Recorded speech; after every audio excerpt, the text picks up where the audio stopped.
कुछ सच्ची घटनाएं ऐसी होती हैं जिनको सुनकर आपकी रूह तक कांप उठती है। आप ये सोचने के लिए मजबूर हो जाते हो कि क्या इंसान सच में इतना क्रूअल, इतना घिनौना हो सकता है। आज का केस कुछ ऐसा ही है। और सबसे बड़ी बात, इस केस में जो दो लोग कन्विक्ट किए गए थे, मतलब जिनको अरेस्ट किया गया था, जिन पे मुकदमा चलाया गया था, वो अब जेल से बाहर आ चुके हैं। कैसे, क्यों, ये सब आपको इस वीडियो से पता चलेगा। शुरू करने से पहले I want to let you know कि एक सीरीज होने वाली है जिसमें हम लोग most ruthless and famous serial killers and murders के बारे में बात करेंगे। ये सीरीज का दूसरा एपिसोड है जिसमें हम लोग निठारी केस के बारे में बात करने वाले हैं। फर्स्ट एपिसोड में हमने जॉली जोसेफ के बारे में बात किया था, आप चाहो तो वो भी वीडियो देख सकते हो। Now let's roll the intro.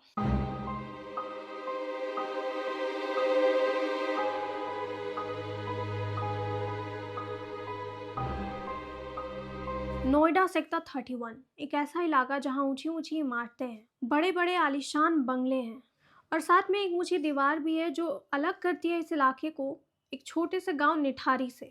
और उस गांव के लोगों के लिए ये अमीरों का इलाका किसी कब्रिस्तान से कम नहीं है। असल में 2004 से ही निठारी के इलाके से बच्चे गायब हो रहे थे। पुलिस का कहना था कि बच्चे अपने ही सिचुएशन से परेशान होकर खुद ही घर से भाग गए होंगे, पर सच इससे कई गुना ज़्यादा भयानक था। ये निठारी का केस कैनिबलिज्म, पावर और अमीरी की एक ऐसी कहानी है जिसमें 2025 में एक ऐसा मोड़ आया जिसने पूरे देश को हिला कर रख दिया। और लोगों का सवाल ये था कि अगर वो दोनों जो पकड़े गए थे वो मुजरिम नहीं थे तो उतने सारे बच्चों को मारा किसने था। तो वक्त में थोड़ा पीछे जाते हैं और शुरुआत से शुरू करते हैं। जैसे मैंने कहा, निठारी के इलाके से बहुत सारे बच्चे गायब हो रहे थे। अब कोई भी सोचेगा कि अगर इतने सारे बच्चे गायब हो रहे थे तो पुलिस क्या कर रही थी। असल में यहीं पे हमारे समाज का एक घिनौना सच सामने आता है। वो बच्चे गरीब और बैकवर्ड क्लास के थे, इसीलिए जब भी उनके पेरेंट्स रिपोर्ट लिखवाने के लिए जाते थे तो उन्हें भगा दिया जाता था ये बोलकर कि तुम्हारे बच्चे अपने ही घर से परेशान होकर भाग गए होंगे, या तो अकेले या फिर किसी के साथ। और पुलिस एफआईआर लिखने से भी मना कर देती थी। 2006 में एक लड़की जिसका नाम पिंकी सरकार था वो भी मिसिंग हुई। जब उसके पेरेंट्स वंदना और जतिन सरकार पुलिस के पास जाती है रिपोर्ट लिखवाने के लिए, तो उसकी फोटो देखकर पुलिस कहती है कि तुम्हारी बेटी तो सुंदर है, वो किसी के साथ भाग गई होगी शादी करने के लिए। और जैसा मैंने कहा, पिंकी कोई पहली लड़की नहीं थी जो गायब हुई थी। एक साल पहले 2005 में फरवरी के महीने में ही एक और 14 साल की बच्ची गायब हुई थी। इसके एक महीने बाद मार्च 2005 में कुछ बच्चे क्रिकेट खेल रहे थे जब उनकी गेंद एक ड्रेन में जाके गिरती है जो D5 बंगले के ठीक पीछे था। जब एक बच्चा उस ड्रेन में उतरता है गेंद उठाने के लिए तो उसे एक पॉलिथीन दिखता है जिसमें एक इंसान का हाथ था। जब पुलिस को इन्फॉर्म किया जाता है, पुलिस आती है, तो पुलिस का कहना था कि वो किसी इंसान का नहीं बल्कि एक जानवर का हाथ था। और लोगों से कहती है कि फालतू में सीन क्रिएट करने की ज़रूरत नहीं है, भूल जाओ इस चीज़ को। अब आता है 7 मई 2006। एक और लड़की गायब होती है जिसका नाम था पायल। पायल किसी काम से दिन में ही घर से बाहर निकलती है और जब वो रात में भी वापस नहीं आती है तो उसका पिता नंदलाल उसे खोजने के लिए बाहर जाता है। आसपास पूछने पे उसे पता चलता है कि पायल को D5 बंगले के पास देखा गया था आखिरी बार। D5 बंगला असल में मोनिंदर सिंह पंढेर का था। मोनिंदर सिंह पंढेर एक रिच बिजनेसमैन था और वो नोएडा में नहीं बल्कि चंडीगढ़ में अपनी फैमिली के साथ रहा करता था। वो कभी कभी नोएडा आता था और जब वो नोएडा आता था तो उसी D5 बंगले में रुका करता था। तो नंदलाल जब अपनी बेटी को ढूंढने के लिए D5 बंगले में जाता है, दरवाज़ा खटखटाता है। दरवाज़ा मोनिंदर नहीं बल्कि सुरेंद्र कोहली खोलता है। जब नंदलाल उससे पूछता है कि कहाँ है उसकी बेटी, तो सुरेंद्र कोहली बोलता है कि वो तो उसकी बेटी को जानता भी नहीं है और वो यहाँ आई भी नहीं है। ये सुनकर नंदलाल को शक होता है तो वो पुलिस के पास जाता है रिपोर्ट लिखवाने के लिए। And as usual police report लिखने से मना कर देती है। जब बहुत कोशिश करने के बाद भी पुलिस रिपोर्ट नहीं लिखती तो नंदलाल जून 2006 में नोएडा एसएसपी के पास जाता है। फिर उसके बाद पुलिस रिपोर्ट लिख लेती है और इन्वेस्टिगेशन शुरू करती है। इन्वेस्टिगेशन से ये पता चलता है कि पायल का फोन अब भी यूज किया जा रहा है।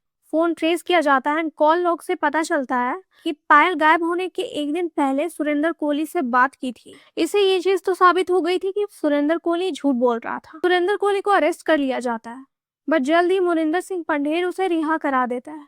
और क्योंकि पुलिस के पास कोई ठोस सबूत नहीं था इसीलिए और इन्वेस्टिगेशन नहीं किया जाता, इसलिए कोई केस भी नहीं बन पाता। और नंदलाल को ये चीज बिल्कुल भी अच्छी नहीं लग रही थी तो वो डिसाइड करता है कि वो कोर्ट के पास जाएगा ताकि कोर्ट पुलिस को फोर्स करे एफआईआर लिखने के लिए और अच्छे से इन्वेस्टिगेशन करने के लिए। ये सब चीज सुनकर लग रहा होगा ना कि नंदलाल कितना अच्छा बाप है, उसे कितनी फिक्र है अपनी बेटी की, पर सच कुछ और ही है। और घिनौना है। अभी कुछ ही देर में आपको पता चलेगा। अक्टूबर 2006 में नंदलाल जाता है कोर्ट। कोर्ट में अपील के बाद चीफ जुडिशियल मजिस्ट्रेट ऑर्डर देती है पुलिस को कि एफआईआर दर्ज किया जाए और इन्वेस्टिगेशन शुरू किया जाए। इन्वेस्टिगेशन से पता चलता है कि पायल के साथ साथ जितने भी बच्चे मिसिंग हुए थे उनमें से ज्यादातर को D5 बंगले के आसपास ही देखा गया था। तो पुलिस 100 to 500 मीटर के इस रेंज को ब्लैक होल का नाम देती है। मोनिंदर सिंह पंढेर से पूछताछ किया जाता है। पूछताछ से पता चलता है कि पायल असल में एक कॉल गर्ल थी और इससे ये काम कराने वाला कोई और नहीं बल्कि उसका खुद का बाप था। मोनिंदर सिंह पंढेर बस उसका एक कस्टमर था जिसके पास वो जाया करती थी जब भी वो नोएडा आता था। ये सब के बाद नंदलाल का कहना था कि इससे कोई फर्क नहीं पड़ता कि मैं अपनी बेटी से क्या कराता था, आपको फिर भी मेरी बेटी को ढूंढना ही पड़ेगा। कुछ वक्त बीतने के बाद पुलिस को और कोई सबूत नहीं मिल रहा था। उनका इन्वेस्टिगेशन उतना ज्यादा सेटिस्फैक्ट्री और प्रिसाइज नहीं था, इसीलिए एक स्पेशल टीम बनाई गई जिसको लीड कर रहे थे दिनेश यादव। 29 दिसंबर 2006 को मोनिंदर सिंह पंढेर और सुरेंद्र कोहली दोनों को अरेस्ट किया जाता है। अरेस्ट होने के बाद सुरेंद्र कोहली को इंटेरोगेट किया जाता है तो उसमें वो कन्फेस करता है कि उसी ने पायल को कॉल करके बुलाया था। पहले उसने उसके साथ जबरदस्ती की और फिर उसका गला घोटकर उसे मार डाला। देन उसके बॉडी के पीसेस किए और उसे घर के पीछे वाले ड्रेनेज में फेंक दिया और उसके क्लोथ्स और एक्सेसरीज को घर के सामने वाले नाले में बहा दिया। और इस कन्फेशन में उसने ये भी बताया कि पायल के साथ साथ उसने और 14 बच्चों को मारा है। स्टार्टिंग में तो कहा गया कि इसी कन्फेशन के बेसिस पे पुलिस ने D5 और D6 बंगले के पीछे के इलाके का एक्सट्रैक्शन शुरू करवाया।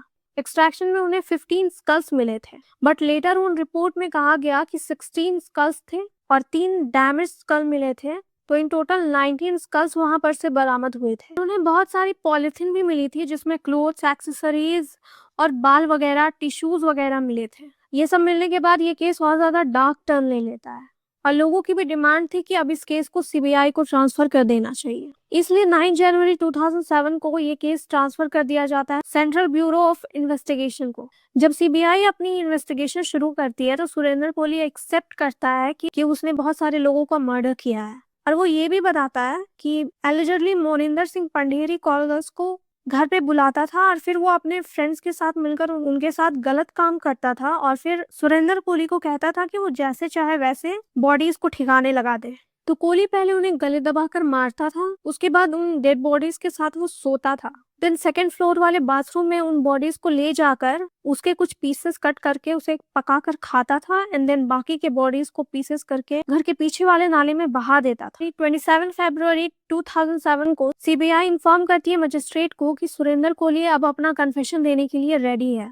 कोहली 1 मार्च 2007 को अपना वीडियो कन्फेशन देता है और उसमें वो एक्सेप्ट करता है कि जितने भी मर्डर्स हुए हैं, जितने भी बच्चे गायब हुए हैं, उन सब के पीछे कोहली ही था। और वो ये भी बताता है कि जब भी वो किसी कॉल गर्ल को देखता था तो उसके मन में एक आवाज आती थी कि मारो, काटो और खाओ। बट ये जितने भी कन्फेशन वगैरह थे उन्हें बाद में नॉन वॉलंटरी और अनट्रू माना गया। सीबीआई की इन्वेस्टिगेशन के टाइम पे ministry of child and women development ने एक स्पेशल कमेटी बनाई थी जो इस इन्वेस्टिगेशन में इन्वॉल्व था और उसने कुछ चीजें ऑब्जर्व की थी, जैसे कि सारे विक्टिम्स के साथ कोई सिमिलर पैटर्न फॉलो नहीं किया गया था। तो ये नहीं कहा जा सकता था कि ये किसी सीरियल किलर का काम है। और जैसा कि सुरेंद्र कोहली ने कन्फेस किया था कि वो विक्टिम्स की बॉडी को पीसेस करके नाले में बहा देता था, तो कमेटी ने ऑब्जर्व किया कि अगर वो इतने सारे पीसेस को फेंका है ड्रेन में तो वो ड्रेन तो इतना गहरा था ही नहीं कि सारे पीसेस उसके तल पे जाके बैठ जाए और लोगों को दिखे ही ना ही वो ड्रेन फ्लोइंग वाटर का था, तो वाटर वहां पे जमा हुआ रहता था। तो लोगों को कुछ पता कैसे नहीं चला, लोगों ने कुछ नोटिस कैसे नहीं किया, या फिर लोगों ने नोटिस किया, पुलिस को भी इन्फॉर्म किया, लेकिन पुलिस ने कोई एक्शन नहीं लिया। कमेटी ने ये भी कहा कि बॉडी को डिकम्पोज होने में 3 साल लगते हैं और सुरेंद्र कोहली नोएडा 2004 में आया था, तो ऐसा कैसे है कि सिर्फ स्कल्स ही बरामद हुए हैं, कोई भी डिकम्पोजिंग बॉडी मिली ही नहीं। और कमेटी ने ये भी सवाल उठाया कि वो ब्रॉड डे लाइट में ये सब क्राइम करता था तो लोगों ने कैसे कुछ नहीं सुना। और फोरेंसिक टीम ने ये भी कहा था कि जितने भी बॉडीज में कट वगैरह थे वो इतने प्रिसीजन के साथ लगाए गए थे कि ये ऐसा लग रहा था किसी सर्जन का काम है, और ये ऑर्गन ट्रेड की तरफ भी इशारा कर रहा था, लेकिन सीबीआई ने इस एंगल की जांच ही नहीं। 10 सितंबर 2009 को मोनिंदर सिंह पंढेर और कोहली दोनों को डेथ सेंटेंस दिया जाता है and through out the years वो लोग डिफरेंट कोर्ट्स में अपील करते ही रहते हैं। Session court, Allahabad high court, then supreme court. अब आता है 16 अक्टूबर 2023। इलाहाबाद हाई कोर्ट बोलता है कि ये सारा केस सर्कमस्टेंशियल एविडेंसेस पे बेस्ड है, कोई भी प्रॉपर एविडेंस है ही नहीं अक्यूज के खिलाफ, और जो भी कन्फेशंस दिए हैं अक्यूज ने पुलिस को, according to section 25 of Indian evidence act, वो एडमिसिबल है ही नहीं। और जो मजिस्ट्रेट के सामने उसने अपना वीडियो कन्फेशन दिया था वो बहुत ज्यादा रटा हुआ लग रहा था। और कोर्ट ने ये भी कहा कि देयर इज नो एविडेंस कि विक्टिम्स को लास्ट टाइम सुरेंद्र कोहली के साथ ही देखा गया था। और सबसे बड़ी बात, सुरेंद्र कोहली के खिलाफ कोई भी प्रीवियस क्रिमिनल रिकॉर्ड्स है ही नहीं। और कोर्ट ने ये भी कहा कि ये सारा मामला ऑर्गन ट्रेड्स का ही था, स्पेशली क्योंकि D5 बंगले के बगल में मतलब D6 में एक डॉक्टर था जो 1998 में ऑर्गन ट्रेड के मामले में फंसा था। वो किडनी की ट्रेडिंग कर रहा था, और क्योंकि पुलिस और CBI से एंगल की जांच ही नहीं की तो असली मुजरिम पकड़ा ही नहीं गया। इसीलिए ये नहीं कहा जा सकता कि सुरेंद्र कोहली ही इतने सारे मर्डर्स के पीछे था, उसी ने सारे मर्डर्स किए थे।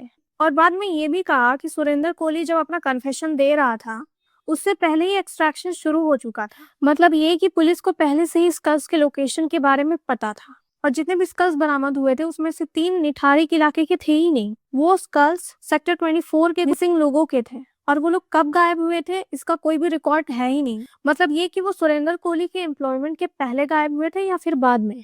और पंढेर के खिलाफ जो भी केस बना था वो सुरेंद्र कोहली के कन्फेशन के बेसिस पे बना था, बट क्योंकि पंढेर के पास स्ट्रॉन्ग एलिबाई था, मतलब ये कि जब भी वो मर्डर्स हुए पंढेर उस वक्त नोएडा में था ही नहीं, तो 16 अक्टूबर 2023 को after 17 years Allahabad high court ने दोनों को रिहा कर दिया। और 11 नवंबर 2025 को सुप्रीम कोर्ट ने कोहली के बचे हुए केसेस में भी उसको निर्दोष पाया, और उसके नेक्स्ट डे ही कोहली को रिहा कर दिया गया।